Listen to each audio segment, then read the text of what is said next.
Hi, hello, and welcome to my May manga reading vlog. I say this through gritted teeth because it is almost the end of June and it has taken me way too long to film this, and I am so sorry. Really, I should be filming this like pretty much on the first few days of the next month, or do what my new intention is and try and film bits throughout the month. I completely failed for whatever reason, busy, sickness, not around, many excuses. To the point that there are quite a few series in this reading vlog where I have read the next volume in the series, and I'm really like annoyed at myself because it's gonna influence what I have to say, and I don't want it to because I have things to talk about in my June video. So forgive me if this one is a mess. I'm gonna do my best. We're gonna just chat about what I read and my opinions and what I thought and everything. So the last few months there have been themes for the month, and that has kind of helped drive my reading. The theme for May was magical, and while I did try to target a couple of particular series, one in particular we'll get to in a moment, I did find that overall I was on such a high from reading through April. I just carried that on and was just reading anything and everything I could. I am still setting myself these mini challenges, and let me show what my one for May was.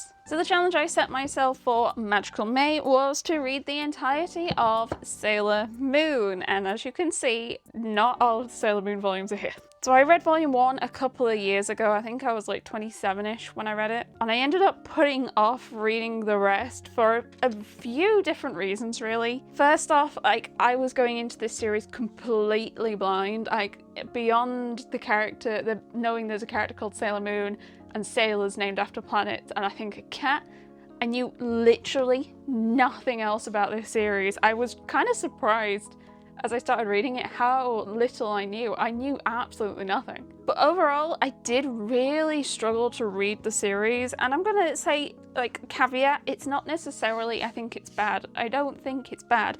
It's just incredibly wordy. I was surprised at how thick and dense and wordy the series was, and there is a lot of dialogue, and I just genuinely found it quite hard to go through. So what I have decided, particularly because I didn't manage to finish the series, is I'm gonna do a completely separate video talking about all my thoughts on Sailor Moon. I have many thoughts, not all negative, I promise, it's not all negative, just a lot of thoughts of a late 20s lady who is very much definitely not in the target demographic anymore, but has been around like the community and fans of the series for so long, and just wants to try and talk about it all candidly, going in as blindly as I have.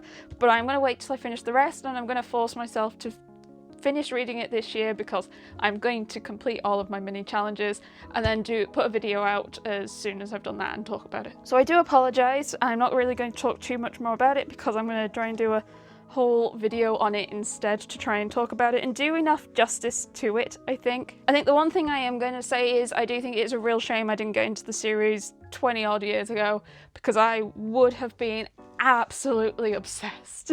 Okay, next let's do some Eyes Press. During March I really tried to catch up with reading all of my Eyes Press, and I am endeavouring to stay on top of it, and I'm not doing too bad. I have just ordered like the next round of releases, so I have a bit more reading to try and do before that arrives so I can then start again. But first we have See You in Your 19th Life Volume 5. This is unfortunately one of the series where I have also read the follow-up volume. As a caveat for this video and all of my reading vlogs, I will be spoiling what is in these volumes. So if you don't want spoilers for a particular volume I'm talking about, please do jump ahead, I don't want to actively spoil anyone on anything, so please. I'll still probably say if I'm like giving a big warning, spoiler for something. But in volume 5, the sister finally learns the truth of the main character, that they are their deceased sister reborn. And it was just really nice to finally have someone else know that isn't the previous family member that works at the food place. Chicken? Something. And it's been really nice seeing the relationship develop with the kid. The boy is not a kid anymore, he is on the cover, but the guy. Without talking about volume 6, I look forward to seeing relationship develop more. I feel like we're on the right track, that everyone's going to find out before the end, and then we're going to like start focusing on the mystery of the accident, and I'm fine with that. I'm fine if everyone learns the truth of her and then we move on to something else. I just don't want her truth to be left to the end. Finding Camelia Volume 3, I'm really enjoying this, but I always really struggle to talk about what happened in the volumes, so I do flip through like, oh yeah, that's what happened. We've got more drama, got more angst, we're trying to find stuff out about Camelia's mother, and then we had some right juicy bits towards the end and a most beautiful cliffhanger, and obviously I don't think it's going to go away. It's like suggesting it might go. It's going to be fine. But I do enjoy a good look at it. It's a spoiler, last panel, where the guy is told that we found a corpse while they're trying to track down someone that's kidnapped Camelia. And obviously it's not going to be her, but oh, look at that! That is the face of someone who is going to do bad things to keep us safe, and I love it! Men of the Harem Volume 2, for those who do not know, it is the same, I think, writer? Original story as Remarried Empress, and it is really nice to read a story with a strong woman. She has now built her harem, and they're all now living in the palace, and she's now trying to balance visiting them at night. Nothing naughty happens. She just like goes and has a snooze. But there's still like political, like you've got to balance the men or they're gonna get huffy. It's just been a really interesting read, even though like it's mostly just the interactions with the men. My Secretly Hot Husband Volume 2. I know I made a lot of people grumpy with Volume 1 where I was like, the start of it's very similar to Under the Oak Tree if you like squint, and then everyone was pointing out like really minute, well no, it's different because of this, and I was like, they get married and he goes away for a while and he comes back when they've aged up. That's kind of all I meant by similarities, and I'd read them pretty much back to back, so I was like, oh, it's quite a similar trope. But no, never mind. I didn't intend to annoy anyone. Hey ho, never mind. So yep, he's come back and they're like, oh gosh, how shy, how embarrassing, it's been a while. And they're turning into this like super cool powerhouse couple, and it's just super awesome, cool to see. She also, I think, for the first time sees him with his helmet off and is like, damn, he's adorable and cute and handsome, and then very soon after learns that there is a reason that he thinks he's a horrible monster and she has to try and keep it secret on purpose. So I'm sure we'll find out more, but it's all very strange so far. 7 Fate Chakho Volume 6. There is one more until it's complete. Completes at 7. I think I've got it. I've ordered it. It is somewhere. I haven't read it yet though. Honestly, not a crazy fan. I think it's a bit dull and it's a bit overwhelming with how many characters there are, and I know obviously it's based on an existing group of people, so they kind of want to try and get them all introduced as quick as they can, and I just, even though I don't think they finished introducing them to like Volume 3 or Volume 4, I still felt very confused. As I said during my March video when I read a whole bunch of the series, like 2 to 5, if you're a fan of the group, you're probably going to enjoy it just because I get it. There are things that I don't think like this volume is amazing, but I love it because it is attached to insert thing I like. But for those who are completely unaware and ignorant for that kind of thing, it's yeah. It's not the worst of the 3 K-pop group ones, I think, but it's not the best. Though best is also like a stretch to refer to these. Solo Leveling Volume 11. We are like properly global now. We are like global level threats. It's all kicking off. I didn't realise that actually we're not very far from the end of this. This is complete at 13, 14 or 15, I can't remember. 12 is out, I have 12 on order. We don't have much left. Which, yeah, I suppose the novel is only 8 volumes. There is a spin-off which is spoilery, so I'm not gonna like describe what the spin-off is, but there is a spin-off, so we're not gonna be like, that is it with the series. But for like the OG, we haven't got much left. Absolute banging, fights are cool. Yeah, Solo Leveling, so cool. Oh, he's so cool. Itaewon Class Volume 4. I think this might be complete at like 8 or so I think we're halfway. I've been slightly surprised at how much I have been enjoying this. It is sort of kind of a revenge plot. A kid, through not great circumstances that weren't really his fault, ends up in prison? Yeah, I think he ends up in prison for assaulting someone who resulted in the death of his dad.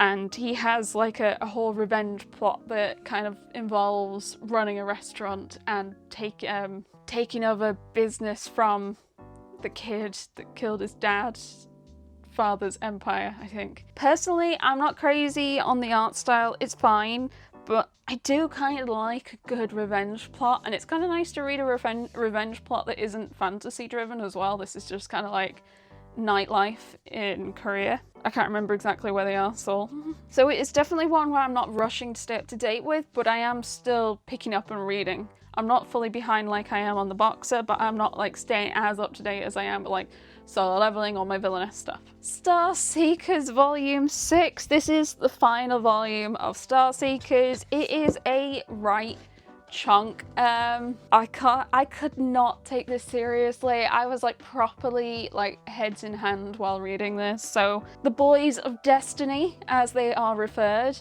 to, end up trying to still put on a concert because their fans are going to want the concert, and obviously the end of the world occurs during that concert. They beat up a dragon that's something to do with the end of the world, and then it ends with like everyone like, damn, we don't want to disappoint the fans, we better still put on that show, right? And then they go and put on a concert, and that's it, that's how it ends. Again, if you are a fan of the group, maybe you'd enjoy it way more, but it was such spectacular buckets of cheese. It was such almost a painful read with how cheesy it was, and I cannot take this seriously for the life of me. Maybe you're not meant to take it seriously and this is all on me, that's fine. It is the shortest of the 3 K-pop series. The other 2 are 7 volumes, this one is 6, but I'm still not going to rush to recommend it unless you are a fan of the band. Speaking of, we have Dark Moon Volume 6, second to last volume.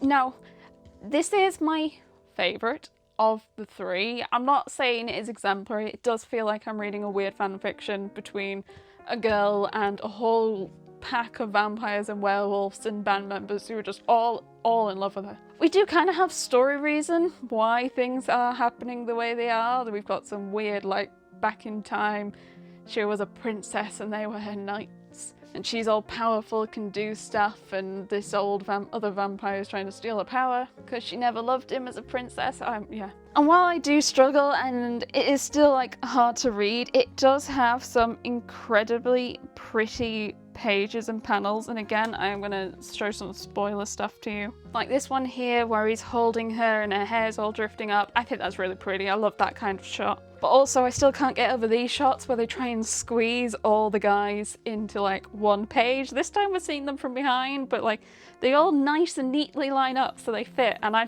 can't take them seriously. I think it is a shame that because the focus of the series is the band, and there are 7 of them, each cover has one of the band members on it. We don't get a cover with a female character on it, I don't think. That's a shame because I quite liked her. I think she's really pretty. I think she'd look all cool with like her hair billowing out. I thought at first this was the girl. It is not. It is one of the guys. I have volume 7 of this on order, so I can finally complete it and I'll be able to give like a proper verdict on all 3 of them, but I don't think my opinion's going to change at this point. This is my favourite, then 7 Fates and Star Seekers. Final ice press I have is I Tamed My Ex-Husband's Mad Dog Volume 2. I am so happy that the guy, the mad dog, has aged up and is now not malnourished and is able to vaguely grow up into a male adult looking character as opposed to a child.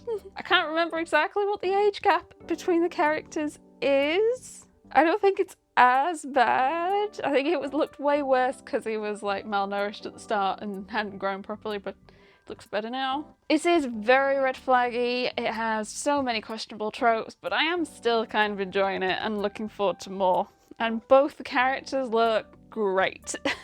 So that was our eyes press. Let's move on to our steamship reads.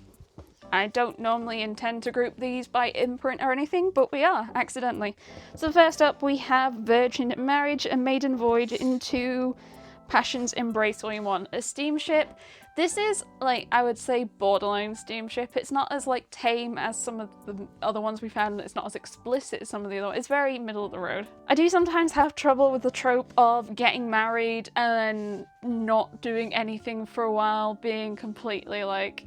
Sometimes it depends how They play out the trope, what has led to it ending up in that way will depend if I enjoy it or not.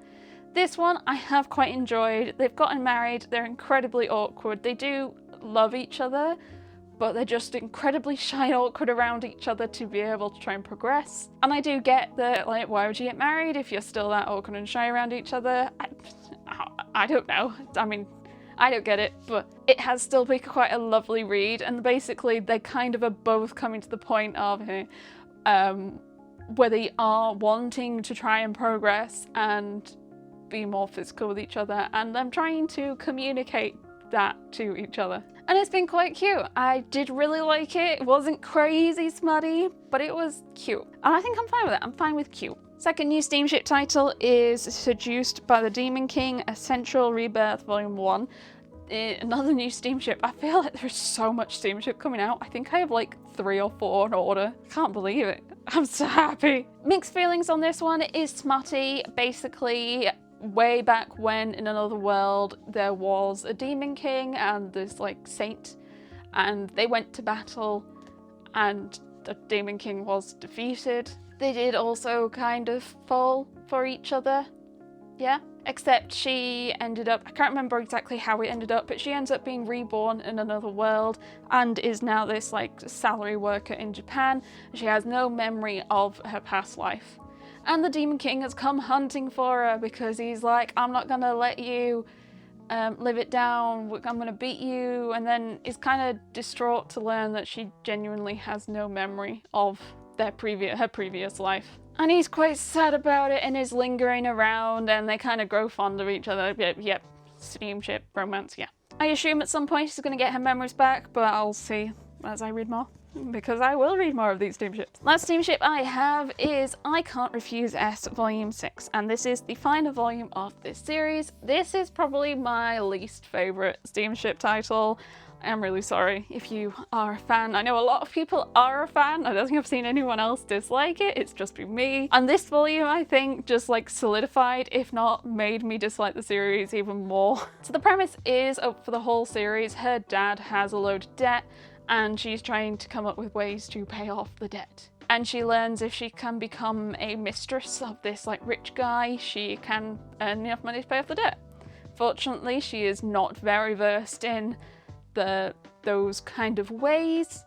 Thankfully, the rich guy's butler, sideman, whatever, is happy to teach her. And in the lead up, the first 5 volumes, they basically end up kind of falling for each other. And then what happens at the start of volume 6 is they kind of stop seeing each other and she disappears off to be a lady of the night for a few years and just earns loads of money and then pays off the debt. And this all occurs over like 2 pages, where she's still really shy and struggling to do anything. And then suddenly she's like one of the top performers and earns loads of money, has paid off all this debt. And then it shoots along to her reuniting with the guy and they sleep together and admit they're in love, yeah.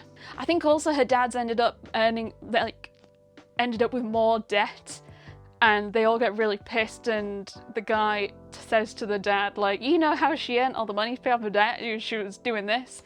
And like the dad and the mum were like absolutely horrified, and she's like, then the woman's like, right, yeah, I'm cutting off you too. I'm not anymore, I'm not doing this anymore. Oh god. So yeah, personally, disliked all the characters, disliked what was happening. She seemed sad and cried like most of the time, and it was just incredibly off-putting. I wasn't just not a fan of this one. Okay, we've done our Ice Press, we've done our steamship. What else have we got? We have not done all our Ice Press. I missed one. We have Lady Devil Volume 1, which was very kindly swapped with me from Liddy Moon. All I knew about this was Lannister twins. Yeah, and it is kind of that. There are twins, and there is this weird, like, we defeated a demon and they keep parts of the demon in a crypt below the castle they live in. And for a multitude of reasons, you can go and destroy one of the like coffins. I think there's like 6 or so. You can destroy a coffin and make a wish and the demon will make the wish happen. But maybe not like always in the best way. Genie's curse kind of deal. And her wish ends up turning her twin brother into like a demon, apparently, it seems. I don't think they've outright said that. I think that's just like what it's hinting at. And the demon like sees her and does things to her, basically. It's Yeah. So that's all weird. I do also agree, hearing Liddy talk about the series and bits that she didn't like about it is the heavy misogyny in it. It is...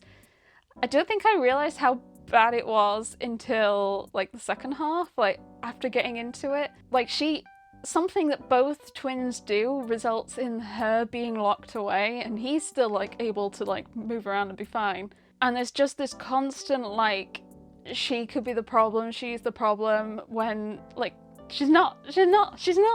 Well, she's not the only one, but they're only blaming her. So yeah, that was a weird read. Mixed feelings, definitely not high up on my Eyes Press. I'm still collecting Eyes Press. I will pick it up, but it's probably going to be one of those like lower down rushing ones. Definitely wait for it to be discounted.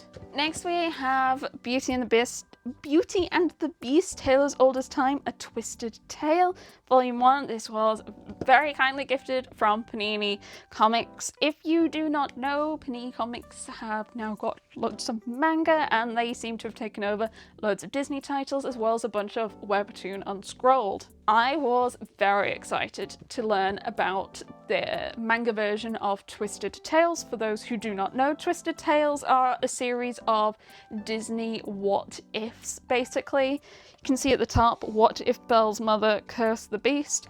It's stuff like that. There's, I think, a Frozen one where what if Elsa was not allowed to grow up with Anna? What if Aladdin never found the lamp? What if Nala teamed up with Scar? There's loads, including I think a couple of Pixar ones. And did you genuinely know? If you've watched some of my haul videos, you might be aware because I think they have appeared. I have started collecting the actual physical wordy books of the Twisted Tale series. I have about 6 of them, including Taylor's Oldest Time. All of them I've bought pre-owned for like a few pounds. But I have been picking up wordy books. I think it's some of the only wordy books I've picked up in like years. But I am a massive Disney fan. I love the princess series, the stories, and seeing a manga version of not just a book that I have, but Beauty and the Beast, my favourite Disney. I don't know, have you seen that library? Have you seen that library? Bella is a spirit animal. I was genuinely so excited. And a little spoiler for an upcoming video, Panini might have sent me volume 2 as well. And I do believe they are doing more. I think there is at least one more that I know of that is coming in manga format. So yeah, as the series says, what if Belle's mother cursed the beast? That is the premise, and pretty much throughout the volume we kind of go back and forth with present day and the past, where we are kind of running through the Beauty and the Beast usual story and then going back to the past. We jump through time by symbolizing this like little flick on the corner, which I quite like. So modern day is kind of generally following the usual Beauty and the Beast story, and then in the past we're seeing the story of Belle's parents and what led to her mother being the one to curse the beast. Only towards like the very end, the last few pages, is when the modern day story is kind of starting to deviate a bit. There has been other little deviations, but for the most part it's mostly followed like the usual Disney story. But towards the end we've started to learn, or Belle and the Beast are starting to learn about like who her mother might be and what has led to the curse. So I am extremely looking forward to volume 2. I think it's complete 2 volumes. I think it's only 2 volumes, so not a long series either. If you are a Beauty and the Beast fan, highly recommend. Highly recommend. Also would recommend checking out the Twisted Tale series. Not read that many of them, but they're just a fun read. You know, I'm like, we've done the Eyes Press, and then I find another Eyes Press. I found another Eyes Press. The Villainess is the Marionette Volume 1. This was very kindly sent by EM Press. This was stunning. This is a super pretty series. So it's both an isekai and a back in time, I guess. I think, if I recall correctly, the Villainess lives, things go wrong, she's murdered by her brother, she's then reborn in another world as a Japanese worker who ends up reading or playing the game of the story, I think, before experiencing an accident and then going back to her original character in the story, but way back before she was murdered. Novel. It's a novel, unless I've misremembered. Either way, it is a reborn as a reincarnated in the novel. She knows what's going to happen. She's trying to change things to make sure they don't. She's like being more indifferent towards the male interest that's meant to like lead to her doom. She's been more caring to her brother, who also leads to her doom. Just, yeah, it's really, really pretty. So nice. I look forward to picking up more. It's just, all the characters are stunning. Look at that. Look at that. It's so pretty. Oh, the eyes. Okay, I think we've now actually done all the eyes press. I'm checking now. Yeah, I think we have. If we find another, I deserve a slap. A Witch's Life in Manga Volume 1. Another very kind gift from Yen Press. We have a couple more after this as well. This was incredibly highly hyped up, and I was incredibly looking forward to reading it, and I really enjoyed it. I enjoyed it more than I expected. The art style is more different from like usual manga. Not saying that that's a bad thing at all. It just is. It's a much more like a heavier use of black, I'd say, instead of like shading or lines. It's not that there isn't shading. Basic premise is our main character is originally sold off as a slave, I think, but is actually treated pretty well before things all go a bit south, and she ends up now being taken over by the Mongols. I mean, it's in the title, Caitlin. I even got pretty sad when things weren't going well. It's a little, like, maybe not like outright gory. I can't remember if it's gory or not, but it is very sad. There is a lot of like character death. Don't get overly attached. Also, what I found, because I literally had like a map open to try and like see where they were talking about, but there is also a map at the back to show the route that the character follows, and I wish I'd realised this and I'd have been able to flip back. I'm going to check with Volume 2 if they have them as well. Now, I know it's a story, so it's not going to probably be like 100% historically accurate or anything, but I hope to still learn a bit more about a period of time in history that I'm not particularly familiar with myself. Through manga is always one of the best ways I find to learn. Our next volume from Yen Press is Desperate Match for Love, and this is a one-shot. It is a GL. I did not like it. It is kind of pretty, and I think that's probably for me the only redeeming part about it. The premise is, on the front, the girl with glasses has a massive crush on the girl without glasses and confesses to her quite early on, and the girl without glasses kind of like, at first you think like maybe she just doesn't really get it. She's not like outright blowing her off, but she's like, oh yeah, sure, we can hang out, and then brings other people along, and eventually it just kind of comes across as she does understand, and she's kind of like being a bit rude about it, like not outright communicating feelings. And they do try to explain it away later on in the volume why she is behaving this way, and spoiler, it's because of a neglectful childhood and then a relationship with her teacher, at which point the teacher like confronts the girl with the glasses and is like, yeah, I was here first kind of deal. For me personally, I really dislike student-teacher relationships. I don't like them at all, and I especially don't like them when they try to just pass them off. Like, they don't try and say like, this is weird or anything, this is a problem, it's just continuing on. And I did not like, it was kind of trying to phrase, like, it was trying to like position the girl with glasses as like, she was vaguely in the wrong, she was intruding. Not a fan. It's a shame because the last couple of pages we do see like a bonus story of them aged up as adults, and that was pretty cute. They're like finally together, living together.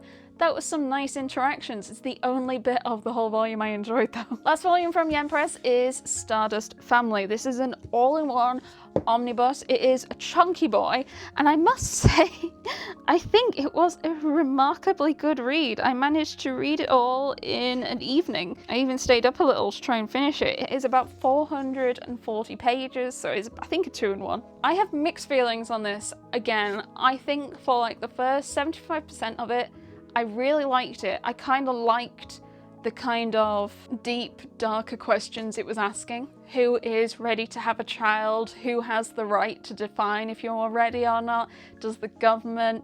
And I did kind of like there was a bit like, and they were talking about the whole, I'm gonna rewind because I didn't explain the plot. So the plot in this is, we have now allowed our government to define who is or isn't allowed to have a child. So for anyone who is wanting to have a child, they have to go through testing where they are determined if they are appropriate to have a child. And if they complete the test, they pass the test, they're good, they're good to have a kid. But otherwise, they are not allowed to have a child.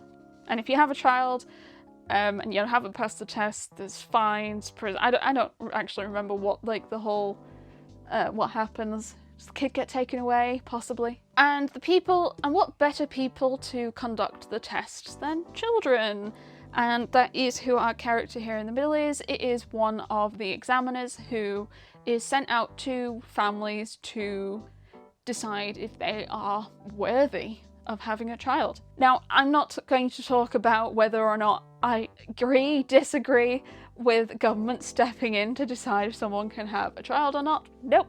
I'm just going to talk about the volume and how it is interpreted in this. So first off, it does seem incredibly dark to have children go into these roles and potentially setting them up to experience abusive people again and again and again, and also trying to like having them establish that like familial contact, emotional bonding before removing them again. So we see our main character, who is this kid here, with a couple of families first, and then they go to another couple who are trying, and the guy says to him in private, "Can you fail us? We're not having kids."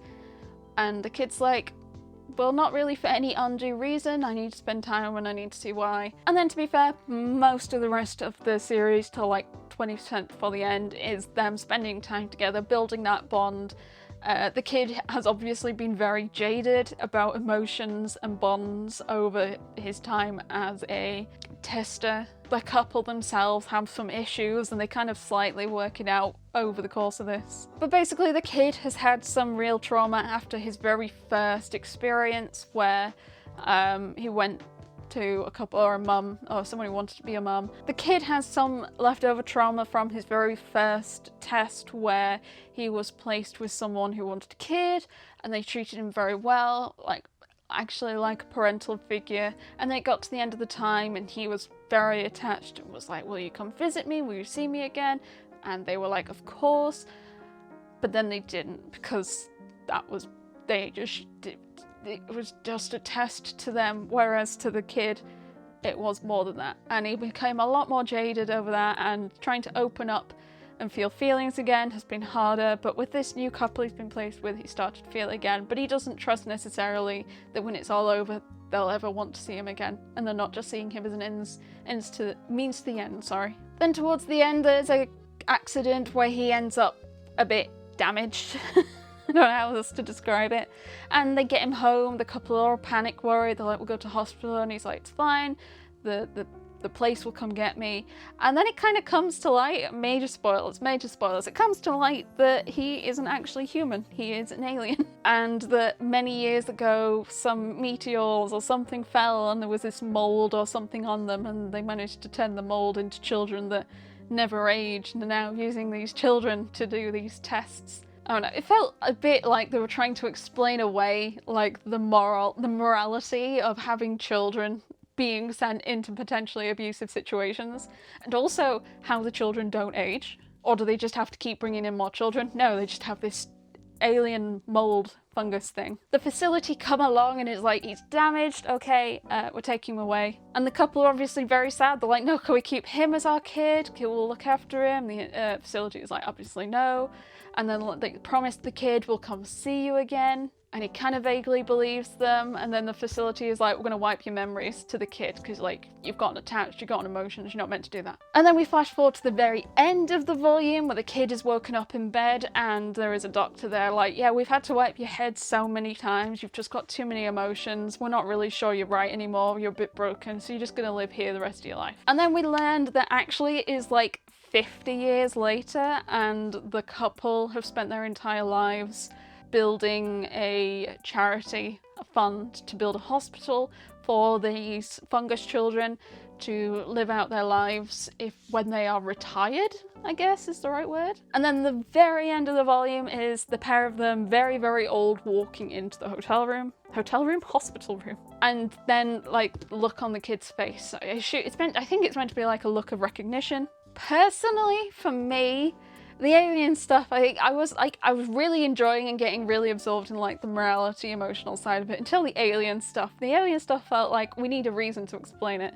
And also I was a bit bummed we didn't have one more panel of the couple walking further into the room. It felt like I was cut off just before just before I got the bit that I wanted.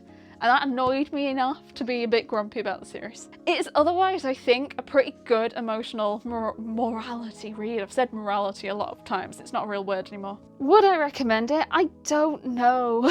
I know a lot of people have adored it and now consider it like one of their favourite reads. I'm not that far, but I did, I think, like it. I mean, it's definitely, I think, a good read, but did I enjoy it? Probably less so. I got pretty sad. Anywho, I've talked ages about this. I've still got a massive stack of stuff to talk about. Condemned Villainess goes back in time and aims to become the ultimate villain, Volume 4. So Volume 4 has wrapped up our first arc. The sister has kind of been caught as being a bad guy, and we've now moved on to the next arc, where we are now visiting another character from her past before she went back in time. Still really enjoying it. It's still one of my, I'd say, favourite Villainess series. It's, again, I don't think it's like outstanding, but it does a lot of the tropes I like quite well, so I'm excited. I also love that we have like a heavy use of a colour on every volume, and this one is bright orange. It looks great. I talked way less about that one than Stardust Family. I have lots of things to say on Stardust Family. Ayakashi's Tainted Bride Volume 1. Lots of people have likened this to My Happy Marriage, and I completely see why. It is yet another girl in a slight fantasy magical family who has been treated terribly and is hated, and hot powerful guy comes in looking for a bride and takes her away to marry her. Personally, I don't know if this is a hot take, I think I enjoyed this more than My Happy Marriage. Just because I think it's like made me giggle a bit more. My Happy Marriage, don't get me wrong, I do still enjoy My Happy Marriage. It's not like I dislike it or I hate it. It's just I think I like this a bit more. It's very silly. It's also, I'd say, a bit more darker, a bit more aggressive, a bit more assaulty as well. Be warned about that. It's a bit more assaulty. The girl does cry a bunch, and to be fair, rightly so, the way she's been treated. I hope it improves as she builds a more sturdy relationship with the guy. But pretty much, like, yeah, he takes her away and is like, I'm gonna marry you. But she's tainted because she's been touched by an Ayakashi. She's considered, like, soiled, I guess. When she was at her family home, she was not allowed to speak, she had to wear a mask, she was basically just cleaning, she wasn't allowed to be seen, she was treated terribly. And then nice guy comes along and is like, I'll marry you, come with me. And she's free! I've already read the second one as well, and I am waiting for the third one. Betrayed by the hero, I formed a MILF party with his mom, Volume 1. This was, oh... I love reading series like these because they are so bad, and it is so bad. It is so bad. I probably am not going to rush to get Volume 2. This maybe if it's a sale section series, because it is incredibly dumb. So yeah, basically this guy is in a party with the hero and a few other women, and they all decide that they hate him. The hero, I think, feels jealous or like can't have another guy in the party. He's shit, and they end up ousting him. And the guy has been isekai'd. I think he's been isekai'd? Yeah, he has been isekai'd, and he's always... Now, this is how they try to explain it away. This is, again, not me saying I agree either way. This is how the manga is trying to explain away the romance and how they describe women. Again, not my views, how it is in here. So he's been isekai'd, and he was, I think, 30s, 40s man in Japan, and he had a wife and a kid already. He is now 15. We're going to remember this for later. He is now 15. Yeah. He is now 15, and he's talking about, like, when it comes to interest in women, because he still has the mind of a 40-year-old, he has no interest in the girls his own age. He's interested in the mums. Yes, I'm so sorry. And also because in this world there is a lower life expectancy, generally women are considered past their prime once they're past like mid-20s, early 20s, because they're probably not going to survive to like 40, so they're really old at that point. So yeah, the guy gets kicked out of the hero's party, he's ambling around a bit sad, and who does he run into but the hero's mum? And what does he do? He, wait, no, he doesn't run into her. He goes to buy a slave. Yep, it has all the terrible tropes. It's just gone through the terrible list of misogynist tropes and it's just ticking them off. He goes to buy a slave to try and form a party or like help him run, I don't remember. And he finds the hero's mum and buys her. And he's like, I've always loved you. Let's get married. And she doesn't believe him at first as a old haggard 27-year-old. 27? Or is she early 30s? Early 30s. An aged rural commoner who's gone through childbirth. So she was discounted. But yeah, early 30s. Past her prime. And she doesn't believe him at first, but eventually she does. They get married. They seem happy. And they bone at some point. I remember how old I said he was. Oh. But yeah, it's kind of hinting that the rest of the story is him going around and he's going to find the other mums of the other party members and build a party with them and potentially marry them all and bone them all, just because I'm going to guess. And like on one half, that is absolutely hilarious. On another half, why is he as old as he is? Why can't he be like 18? Why? I know. It would just be so much less icky. I mean, it's not much less icky, slightly less icky, if it was just not that old. Anywho, yeah, I think it's going to be a sales section series for me. I'm not going to rush for this one. Just why do they always treat women like that? Why is it such a common trope? Vampire in the Bathhouse. This is a one shot. I adored it. I thought it was hilarious. I thought it was silly. When I've been reading any series that's like had me beaming while I've been reading it, it's just instantly made me enjoy it 10 times more. The basic premise is the vampire is tired and he's looking to try and relax, and he looks around in the human world, notices a bathhouse, and then crashes into it. Yeah, it's a vampire in a bathhouse. It is, some people have described it as BL. It is borderline BL in that he does make a pass at the guy, the other male character, and like they are like kind of flirty with each other, but that kind of is it. There's a couple of moments, it's probably more if you're like, it's a BL and they get together. There was no part of me that would like be surprised, but if someone's like, it's an outright BL, I'd say not great. It's not, at least that's not the focus. I think that's what I'm trying to say. It's not the focus. It's more like a cute comedy, slice of life, fantasy, vampires, bathhouse, demons, silliness. And it's really pleasant. I just really liked it. It was just really pleasant. I don't know if it caught me just on a good day, but I do think I would recommend it. There aren't many one-shots I'd recommend, but I think this is one I'd recommend. I was going to say we're on the last stack, but the last stack is the tallest stack. I'm going to take some of these off so it doesn't topple. I was reincarnated as the heroine on the verge of a bad ending. I'm determined to fall in love, volume 3. This is an outstanding fantasy. It's not an outstanding romance, but I like it. It's those kind of tropes, and fantasy romance is just, it's something I've really enjoyed the last couple of years, for sure. I'd say 70% of them aren't very good, and I'd never recommend them. I'm not sure if I'd recommend this one. I'm only on the fence. Probably wouldn't rush, and I definitely wouldn't probably pay for even 3 for 2 prices, but I like it. I like it. Fall in Love, You False Angels, Volume 1. And this, I went in with slightly high expectations. First off, I think the cover is super cute. I love the style. I love the colouring. And I was very pleasantly surprised. It is kind of like is it outright delinquent? 2 characters who are like prim and proper at school.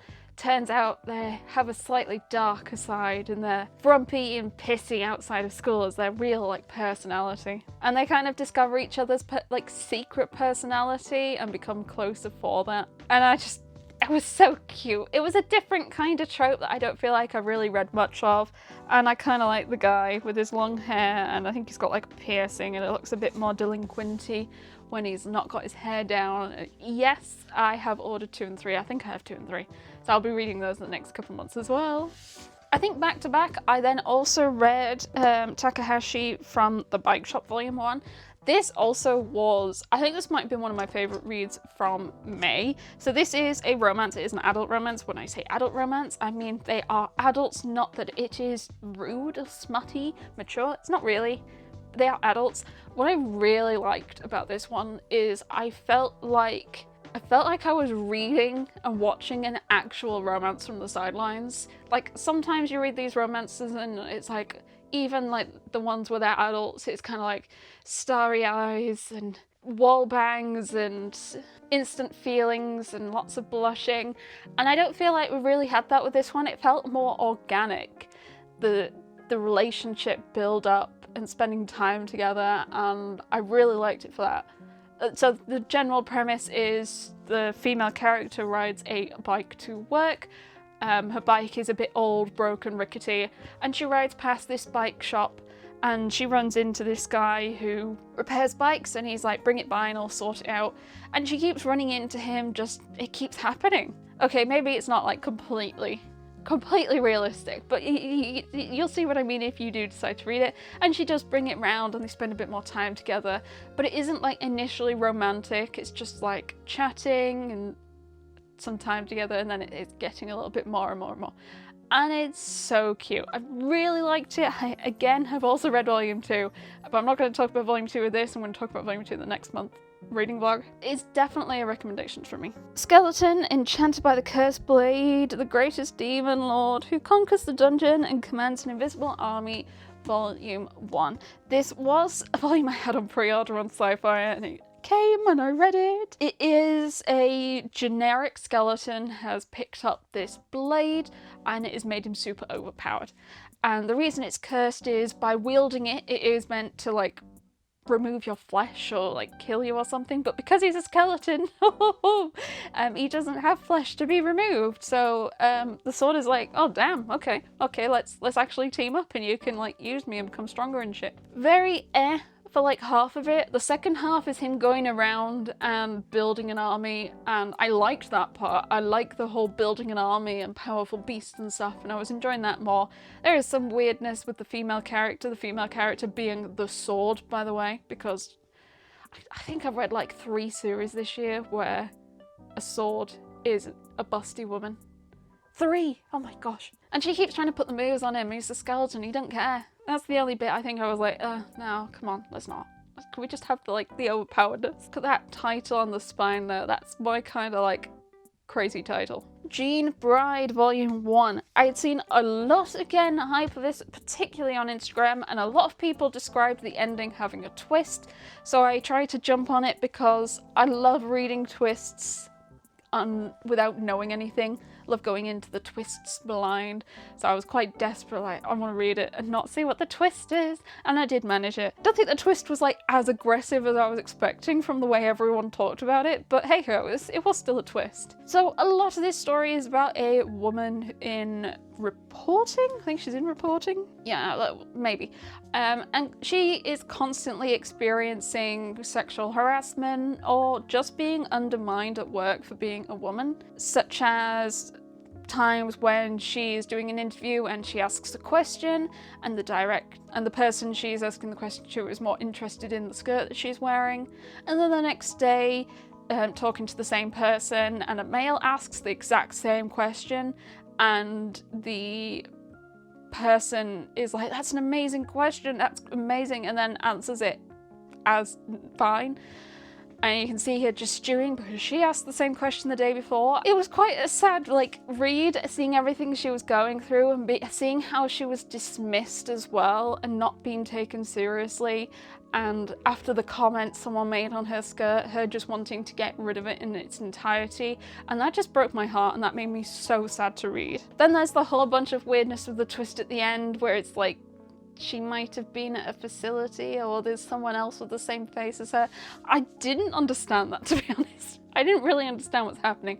So I guess I'll figure out more with the more that comes out, I guess. Maybe. I Want to Escape from Princess Lessons Volume 1. This was incredibly average. If I was to, pardon me using the word mid.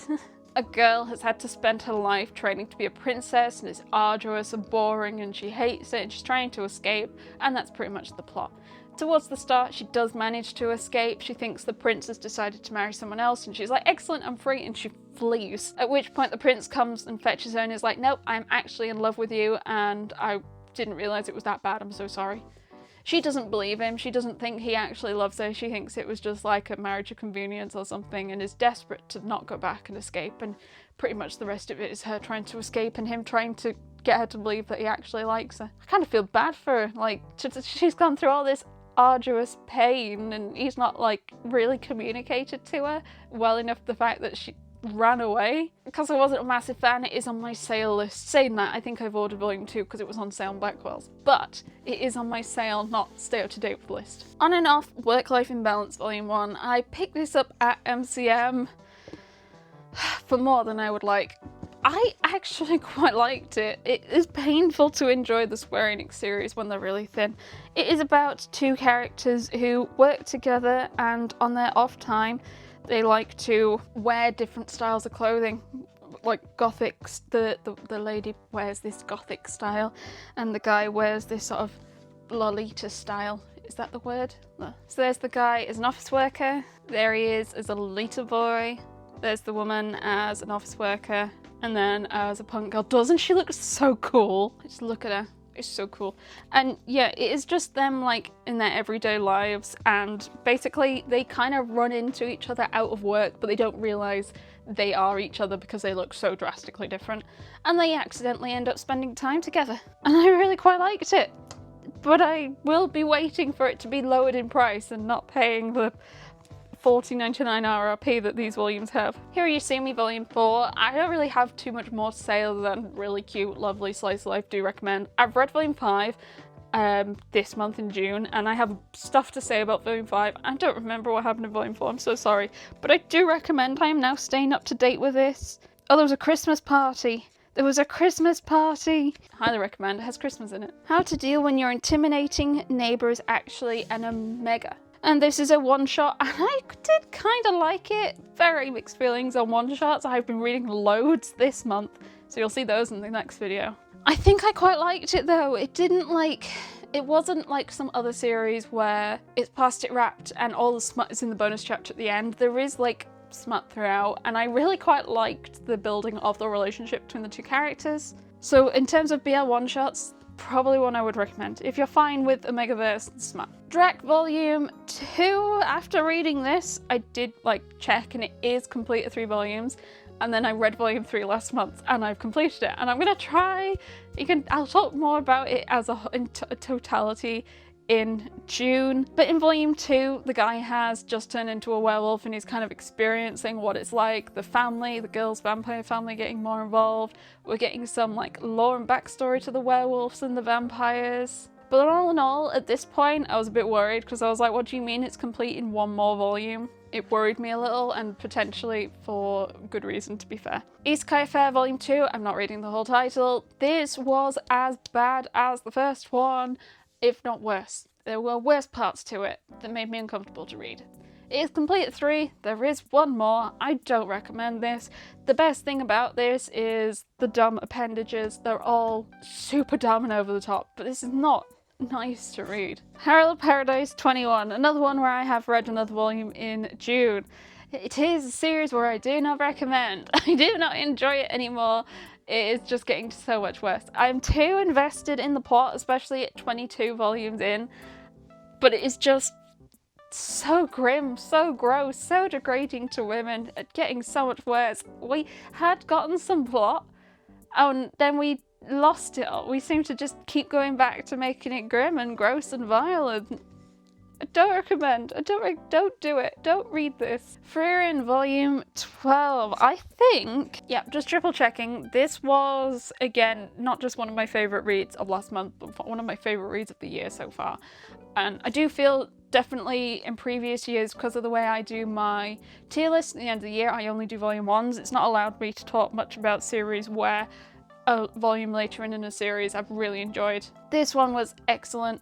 It was beautiful. Frieren has gone back in time to the old party, and the whole volume is her with them, and it almost feels a bit of a shame to see the dynamic between them all and know that that isn't what we get all the time, because all of that story occurred before the start of the series. But this was beautiful. I love all the characters. Frieren, Himmel, they're all, lovely. My favourite Frieren volume so far. Two Perfect Saint Tossed Aside by My Fiancé and Sold to Another Kingdom volume 1 is literally, as it says in the title, there's a saint that's considered perfect and great is tossed aside by her fiancé and sold to another kingdom. And the other kingdom is like, shit, she's amazing, why did they get rid of her? Thank you so much. It's kind of the plot, really. And she's starting to come to terms with how much she was overworked and exploited in her home kingdom and is treated better here. Waiting for it on sale,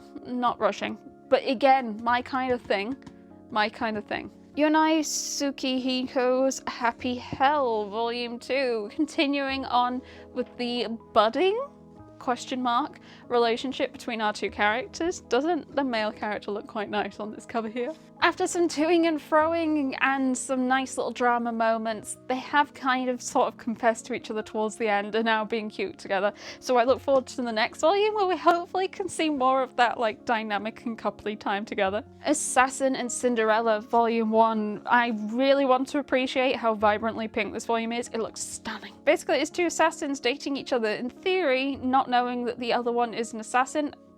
Actually, no, wait. Him not knowing she's an assassin, she knows and is trying to like keep an eye on him. Except he has figured it out and is like actually in love with her. And is like, I want to keep dating because I love you and want to protect you and all that jazz. And she's like, well, you don't mean that, I'm gonna do my job, be professional, don't know what you're talking about, blah, blah, blah, blah. It's cute, it's silly, it's dumb. If you want like a more like drama-y, like intense romance, it's quite fun. I know a lot of people have disliked it because they feel like the woman is shown to be quite shit and relying on him and she's meant to be an assassin.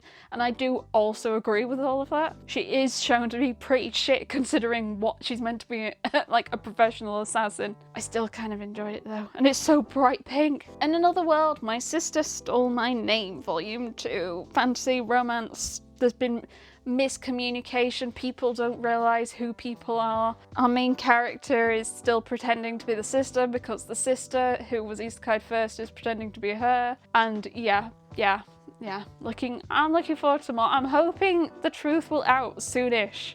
I feel like I need the truth to out. That's what I'm waiting for. I love those moments. Dangerous Convenience Store Volume 5. I got so annoyed in Volume 4/Volume 5 that we had a time skip. And I think I get why the time skip happened, but that didn't make me less annoyed.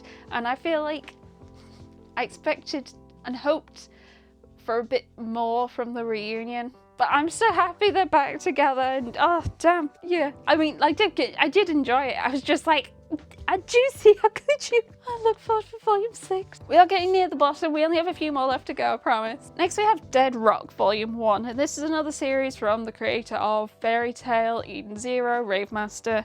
And this time it is a dark academia, magic school kind of deal. Think like Welcome to Demon School Irumikon. And it starts off with a whole bunch of characters trying to take an entrance exam to get into this school, and a lot of the characters die trying to do this exam. But our main character here, who looks a smidgen familiar, no, he isn't actually any of the other characters. It's just like all the main characters look like this with different hair colours and skin tones, that's it. I am a sucker for an academia series, Mashle, Irumikon. I do really, especially like magical ones, I am a right sucker for them. I know people have issues with Fairy Tail and In Zero for the sexualization. Yep, that continues on. No, this is probably potentially worse. I'm not sure. I don't know if like I skimmed over it in Fairy Tail because of like the nostalgia, but it is still here for this one. So if you're not a fan of that, do avoid. If you enjoy his other series or you like fantasy, magical, academia, then potentially give it a go. There are 2 volumes out. I have also read Volume 2. I think that's it so far in English. Father, I Don't Want This Marriage Volume 2. This has still been a fun read. I have really enjoyed the relationship between the female character and the male character, this being the male character. And the female character have no idea who he is, and is like just treating him like a friend. And also the relationship with the dad. Now that we know the dad doesn't actually hate her, he absolutely adores her. It's lovely to see like seeing their relationship develop a bit more, but she's still completely oblivious. I need her to at some point get a clue. It is painful if the female lead is oblivious for too long. That does get hard to read. So I do need her to notice and realise at some point, preferably sooner-ish. Super Bowl Girls, Volume 1. This was weird. So it's from the people who did Blue Lock and Prison School. Yeah, this guy, desperate for a girlfriend, I think, or partner, and on his way home from something, this like little UFO, this little ball appears, and he like throws it, and a girl appears out of the ball. I think it's this one on the front, and she's naked because of course she is. And then all she wants to do is smooch, and when they smooch, more girls spawn off the back of the first one. It's so weird. And now there are 4 girls living in this guy's apartment, because what better way to quickly speedrun a harem than just spawn them off each other. It's kind of silly, it's kind of weird. All the girls have slightly different personalities, but it's just weird. It's weird. Our last volume! Oh my gosh, I can't believe we're here! Our last volume is Trapped by His Love, The Duke's Unexpected Bride, Volume 1. I adored this volume. I really liked it. It had many tropes that I like. It's incredibly cute. And I know that some people have said that they feel like the guy is a bit overbearing. I think I'm fine with that. I'm fine with a bit of an overbearing male character, male lead. I think he just like genuinely is completely and utterly in love with a female character. And basically, our female character is trapped in a prearranged, I've forgotten what the word is, arranged marriage with a guy who has bullied her since she was a kid, and she is desperate to get out of it, and she decides to just go stand out by the school gate and just ask the first guy who walks through the gate if he'll marry her. And it turns out to be this guy here who is a duke and a higher standing, and he says yes to her surprise. And then they get engaged. And it turns out, for some reason, he does seem completely and utterly in love with her and is ecstatic by this whole deal. And the guy she was meant to get married to, childhood friend who bullied her, is not happy about it all. And we get some beautifully tense moments between the three of them, and I am a sucker for that kind of drama. I know others don't. For me, I love it. I love that kind of like, don't you dare, you are mean to her, I'll protect her. Ah, yes, give me more. Volume 2 is out. Volume 2 I have read, and I think I've actually been pretty good at not talking about Volume 2. So I love it. Don't know if I'd recommend it. Maybe.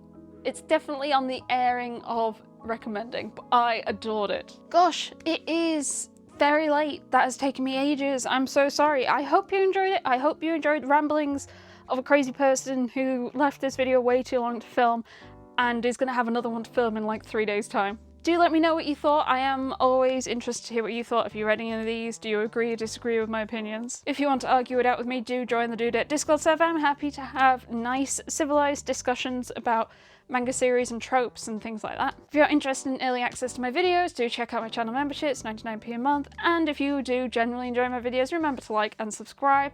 I am successfully so far doing one of these a month, albeit very slightly late, but still in time. Otherwise, it is very late and it is a school night. I need to go to bed. I hope you have the most wonderful day, and I will see you next time. Bye!